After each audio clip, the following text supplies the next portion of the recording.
Hi, this is Naresh Kumar. Welcome back. Maths Naresh ఈ class. First time మన ఛానల్ని మీరు చూస్తున్నట్లయితే సబ్స్క్రైబ్ చేయండి, అలానే ఈ వీడియోని లైక్ చేయండి, మీ ఫ్రెండ్స్ కూడా షేర్ చేయండి. ఇవాళ ఇంటర్మీడియట్ సెకండ్ ఇయర్ మ్యాథ్స్ 2Aకి సంబంధించిన కాంప్లెక్స్ నంబర్స్ అనే చాప్టర్లో నుంచి 4 మార్కులకి సంబంధించిన ప్రాబ్లమ్ని డిస్కస్ చేద్దాం. చూడండి, if z is equal to x plus iy in the argon plane and if z minus I by z minus 1 is purely imaginary number, find the locus of z అన్నాను. మనం కాంప్లెక్స్ నెంబర్ని ఎక్కడ denote చేస్తామంటే Argand plane or Argand డయాగ్రామ్లో represent చేస్తాం. Okay, అయితే ఇక్కడ z minus I by z minus 1 అనేది ఇమాజినరీ, ప్యూర్లీ ఇమాజినరీ. అంటే రియల్ పార్ట్ ఏమవుతుందంటే 0 అయిపోతుంది అనమాట. ప్యూర్లీ ఇమాజినరీ అంటే రియల్ పార్ట్ 0 అయిపోతుంది. అదే ప్యూర్లీ రియల్ అంటే ఇమాజినరీ పార్ట్ 0 అయిపోతుంది. కాబట్టి ఇక్కడ ప్యూర్లీ ఇమాజినరీ అన్నాడు, రియల్ పార్ట్ని 0కి ఈక్వేట్ చేసుకుంటే అప్పుడు మన లోకస్ ఆఫ్ జెడ్ వస్తుంది. మరి అయితే మన ప్రాబ్లంలో Z minus I by Z minus 1 అంటే జెడ్ అంటే ఆల్రెడీ ఇచ్చేసాడు, X plus I Y minus I. ఇక్కడ రియల్ పార్ట్స్ ఇమాజినరీ పార్ట్స్ని రాసుకొని న్యూమరేటర్లో డినామినేటర్లో, అట్లనే డినామినేటర్కి ఏదైతే ఉందో ఎక్స్ ప్లస్ ఐవై అట్లా రియల్ పార్ట్ ఇమాజినరీ పార్ట్ ఉంటుంది కదా, దానికి రేషనలైజింగ్ చేద్దాం డినామినేటర్లో. అలా చేశాక రియల్ పార్ట్ వచ్చేస్తుంది, అలానే ఇమాజినరీ పార్ట్ వచ్చేస్తుంది. సో ఎక్స్ ప్లస్ ఐవై లాగా కంపేర్ చేస్తాం మనం. సో వితౌట్ ఐ దాన్ని రియల్ పార్ట్ అంటాం, with I imaginary part. So real పార్ట్ని 0కి ఈక్వేట్ చేస్తే అప్పుడు మన లోకస్ ఆఫ్ జెడ్ వస్తుంది. మరి ఇప్పుడు మనం ఎలా చేయాలో ఒక్కసారి చూద్దాం. ఫస్ట్ ఇచ్చిన డేటాని రాస్తున్నాను. Given that z is equal to x plus iy. Okay, మరి ఇప్పుడు మన ప్రాబ్లంలో ఏమైతే ఇచ్చాడో అది రాద్దాం. Now we have to take z minus I by z minus 1 that is equal to z అంటే x plus I Y minus I divided by z అంటే మళ్ళీ x ప్లస్ ఐవై మైనస్ 1. ఇప్పుడు మనం ఈ రెండిట్లో నుంచి ఐని కామన్ తీద్దాం, ఎందుకంటే రియల్ ఇమాజినరీ పార్ట్స్ ఒక చోట రాద్దాం. ఎక్స్ ప్లస్ ఐని కామన్ తీస్తే ఇక్కడ y మైనస్ 1 ఉంటుంది డివైడెడ్ బై, ఇక్కడ ఈ రియల్ పార్ట్ అంటే x మైనస్ 1 అదొక చోట రాస్తున్నాను, అలానే ఇమాజినరీ పార్ట్ ఒక చోట అంటే ఐవై ఇంకొక చోట రాస్తాను. ఇప్పుడు డినామినేటర్ ఏదైతే ఉందో దాన్ని రేషనలైజింగ్ చేస్తాం, అంటే ఎక్స్ మైనస్ వై మైనస్ ఐవైతో మల్టిప్లై చేస్తాం, డివైడ్ చేస్తాం. ఇక్కడ ప్లస్ ఉంటే ఇక్కడ మైనస్ న్యూమరేటర్తో డినామినేటర్తో మల్టిప్లై చేసి చేస్తాం. ఓకే, ఇదే టర్మ్ రాయాలి, ఇక్కడ ప్లస్ బదులు మైనస్ అంతే. So is equal to X plus I into Y minus 1 divided by X minus 1 plus I Y into, ఇప్పుడు చెప్పండి, ఎక్స్ మైనస్ 1 మైనస్ ఐవైతో మల్టిప్లై చేశాను, అలానే డివైడ్ చేశాను. ఎక్స్ మైనస్ 1 మైనస్ ఐవై, మళ్ళీ దీనివల్ల ఎటువంటి ప్రాబ్లం ఉండదు, క్యాన్సిల్ అయిపోతే 1 ఈ స్టెప్పే వచ్చేది. ఓకే, ఇప్పుడు ఈ రెండింటి టర్మ్స్ని ఈ రెండింటితో మల్టిప్లై చేద్దాం. సో ఫస్ట్ ఇక్కడ X plus I into Y minus 1 రాస్తున్నాం, ఇంటూ మళ్ళీ ఇక్కడ X minus 1 minus I Y divided by, మరి డినామినేటర్ ఎలా ఉంది సార్ అంటే A plus B into A minus B. Denominator is in the form of A plus B into A minus B. అలాంటప్పుడు మనం ఏ ఫార్ములాని రాసుకోవచ్చు, A square minus B square అనే ఫార్ములాని ఉపయోగించుకోవచ్చు. ఓకే, మరి ఇక్కడ ఏ అంటే సార్, ఏ అంటే ఎక్స్ మైనస్ వై, బి అంటే ఐవై. ఓకే, కాబట్టి ఏ మైనస్ బి అంటే ఏ రాశాను, మైనస్ బి అంటే ఐవై హోల్ స్క్వేర్.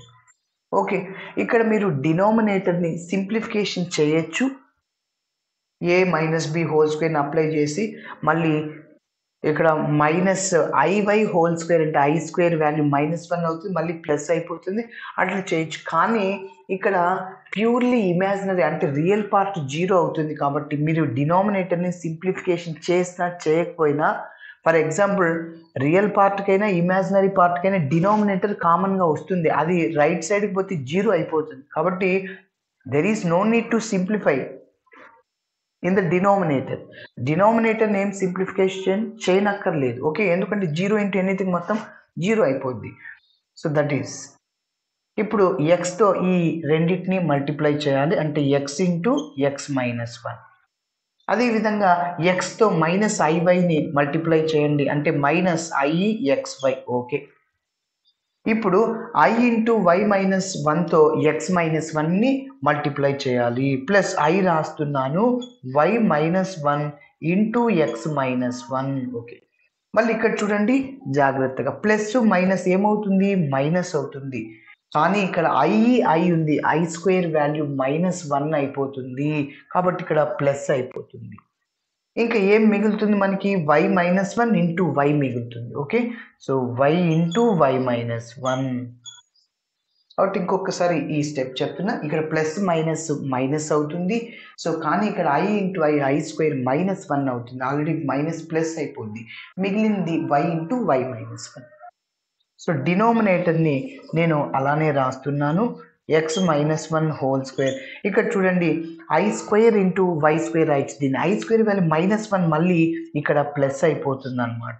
కాబట్టి చూడండి -I square into y square, already ఇక్కడ మైనస్ ఉంది కాబట్టి I స్క్వేర్ వాల్యూ ఇక్కడ డైరెక్ట్గా నేను minus రాసేస్తున్నాను.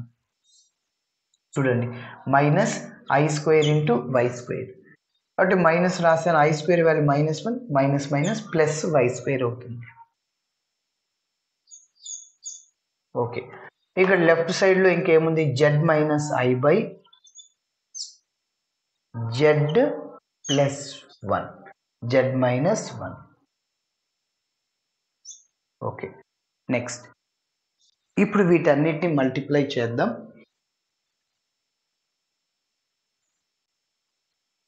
z -i by z plus z -1 is equal to, so ఎక్స్తో ఎక్స్ మల్టిప్లై చేయండి, X square minus X square minus X plus X into plus X square plus X into -1 minus X. Okay, next ఈ -ixyని అలానే రాస్తున్నాను. Next ఇప్పుడు ఈ ఐతో ఈ వైని ఎక్స్ని multiply చేయండి. First వైని ఎక్స్తో చేయండి, yx పక్కన I ఉంది, ixy plus ixy -ixy plus ixy cancel. Next ఈ వైని -1తో మల్టిప్లై చేయండి, y ఇంటూ -1 అంటే -y పక్కన I ఉంది, -yi. ఓకే, నెక్స్ట్ ఇప్పుడు చెప్పండి, -1తో ఎక్స్ని మల్టిప్లై చేయండి, పక్కన I ఉంది -xi. నెక్స్ట్ ఇక్కడ -1 మైనస్తో మల్టిప్లై చేయండి, +1 అవుద్ది, పక్కన I ఉంది +i. ఇంకొకసారి దీన్ని క్లారిటీ ఇస్తున్నా చూడండి, y ఇంటూ xy పక్కన I రాశాను. నెక్స్ట్ వైని -1తో మల్టిప్లై చేయండి, -1 into y -y into I -yi. Next అదేవిధంగా -1తో x మల్టిప్లై చేయండి, -x పక్కన I -xi. Okay, next -1 into -1 +1 into I. Okay, next ఇప్పుడు వైతో ఈ రెండింటిని మల్టిప్లై చేయండి, y ఇంటూ y స్క్వేర్ అవుతుంది, -y ఇంటూ 1 y. ఇంకేమన్నా క్యాన్సిల్ అయ్యే టర్మ్స్ ఉన్నాయి, ఏం లేవు, కాబట్టి లీవ్ చేసేయండి. డివైడెడ్ బై, ఇంకా డినోమినేటర్లో ఇది ఇలానే రాస్తున్నా, x -1 whole square plus y square. Okay, next z -i by z -1 is equal to, ఇప్పుడు రియల్ పార్ట్స్ అన్నీ ఒక చోట రాద్దాం, ఇమాజినరీ పార్ట్స్ అన్నీ ఒక చోట రాద్దాం. రియల్ పార్ట్స్ అంటే I లేని వాటిని రియల్ పార్ట్స్ అంటాం. సో ఏమేమి ఉన్నాయి, x స్క్వేర్ ఉంది ప్లస్ y స్క్వేర్, ఒక ఆర్డర్లో రాద్దాం, x² + y² లోకస్ కావాలి కదా, x yలు మళ్ళీ కాన్స్టెంట్స్, అట్లా X square plus Y square రాస్తాను. నెక్స్ట్ ఎక్స్ టర్మ్స్ రాస్తున్నాం మైనస్ ఎక్స్. వై ఏమన్నా ఉందా? ఎస్, ఇక్కడ ఉంది, మైనస్ వై ఉంది. ఇంకా కాన్స్టెంట్స్ ఏమన్నా ఉన్నాయా? కాన్స్టెంట్స్ ఇంకా ఏం లేవు, లీవ్ చేసేసేయండి. ఓకే, కాబట్టి X square plus Y square minus X అలానే minus Y. Next imaginary parts ఉన్నాయా? ఎస్, ఉన్నాయి. సో ఐలు ఉండేటివి ఏమేమి ఉన్నాయో చూడండి. ఇదో ఇక్కడ minus Y I minus X I. Okay, అంటే మైనస్ ఎక్స్, ఐని కామన్ తీస్తే మైనస్ వై, ఇక్కడ ప్లస్ 1 ఉంటుంది, ప్లస్ 1 డివైడెడ్ బై డినోమినేటర్ని అలానే రాస్తున్న X minus 1 whole square plus Y square అవుతుంది. ఓకే, ఇప్పుడు మనము రియల్ పార్ట్స్ని ఒక చోట, ఇమాజినరీ పార్ట్స్ ఒక చోట రాసిన తర్వాత ఈ టర్మ్ని డివైడ్ చేద్దాం. ఈ టర్మ్ని దీనికి డివైడ్ చేద్దాం, ఎందుకంటే ఏ ప్లస్ ఐబి లాగా ఉంది కాబట్టి ఈ టర్మ్ దీంతో డివైడ్ చేస్తున్నాం. మళ్ళీ ఈ టర్మ్ దీంతో డివైడ్ చేస్తున్నాం. ఓకే, మరి ఇక్కడ రాస్తున్నా.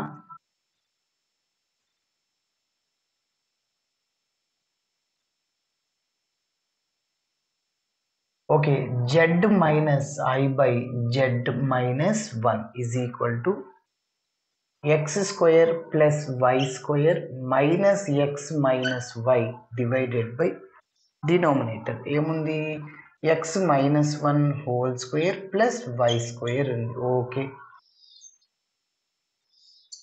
ప్లస్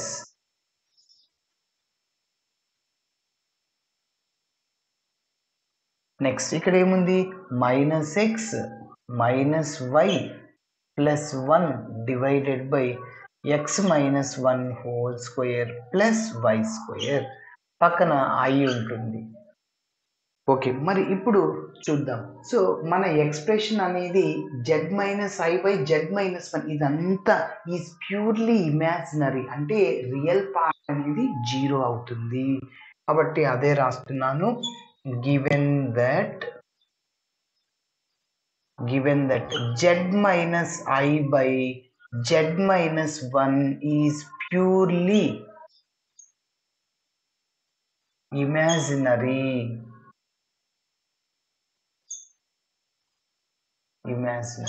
అయితే రియల్ పార్ట్ ఏమవుతుందంటే 0 అవుతుంది. Then real part becomes 0. Real part is equal to 0. ఇది రియల్ పార్ట్, ఇది ఇమాజినరీ పార్ట్. మరి X square plus Y square minus X minus Y divided by X minus 1 whole square plus Y square that is equal to 0. Okay, ఇప్పుడు ఇదంతా right side పోతే 0 అయిపోతుంది. అందుకోసమే దీన్ని స్టార్టింగ్లో సింప్లిఫికేషన్ చేయలేదు. X square plus Y square minus X minus Y that is equal to 0. This is the locus of P అంట. అయితే ఈ ఈక్వేషన్ ఏ ఈక్వేషన్ రిప్రజెంట్ చేస్తుంది అంటే సర్కిల్ని రిప్రజెంట్ చేస్తుంది. చూడండి, therefore the locus of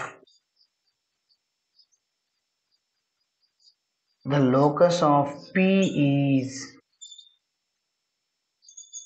x square plus y square minus x minus y that is 0. అంటే ఇది circle equation లాగా ఉంది. చూడండి, X square plus Y square plus 2gx plus 2fy plus c is equal to 0. అవునా? So కాబట్టి therefore the above equation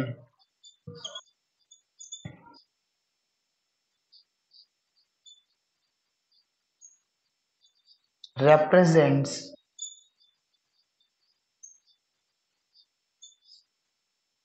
a circle with center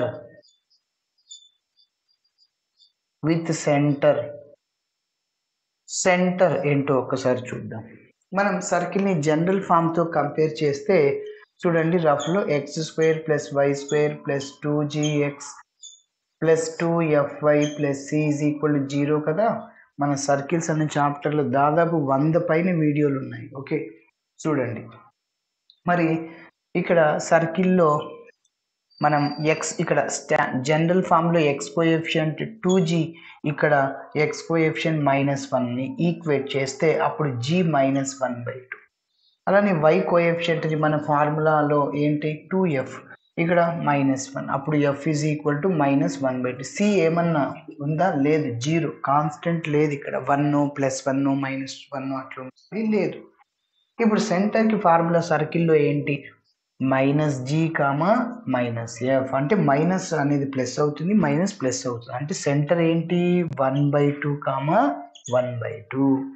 and radius, మరి radius కూడా కనుక్కుందాం. And radius small r is equal to, so రేడియస్కి formula ఏంటి సర్కిల్లో? g² + f² - c. So మరి g² అంటే సార్ ఇక్కడ -1/2 హోల్ స్క్వేర్ అంటే +1/4 అవుతుంది. ఎందుకంటే 1/2 హోల్ స్క్వేర్ అంటే 1/2/2² అనమాట, 1/4. మళ్ళీ ఇక్కడ -² ప్లస్ అయిపోతుంది, 1/4 అనమాట. సి లేదు, జీరో అయిపోయింది. డినామినేటర్ సేమ్ కాబట్టి న్యూమరేటర్స్ని యాడ్ చేద్దాం. 1 + 1 2/4, మళ్ళీ 2తో క్యాన్సిల్ చేయండి. 2 1s 2, 2 times √1/2. Root of √a/√b రాయొచ్చు. √1/√2, √1 అంటే 1 అంటే 1/√2 రేడియస్ అనమాట. But radius r is equal to 1/√2 అని చెప్పచ్చు. ఓకే, ఇట్లా చేయాలి. Thanks for watching my video. Video నచ్చితే ఖచ్చితంగా మీ ఫ్రెండ్స్ కూడా షేర్ చేయండి.